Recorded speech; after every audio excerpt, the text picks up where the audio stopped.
Hello guys, in this video I'm going to show you how to enable to start scanning on the ReadEra application. But first of all,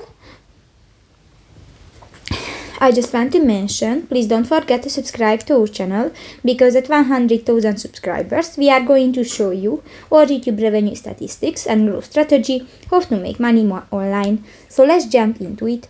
First of all, open the application on your device.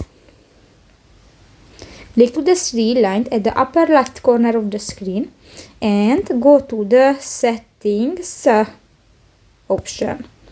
Here, go to the general section. You can find the first option, the file scan, and you can find the scan starting section and the auto start button. And you can select different options. You can enable this function and you can edit, and you can click to the start scan option. So that's pretty much it for this video, guys. See you in the next one. Bye bye.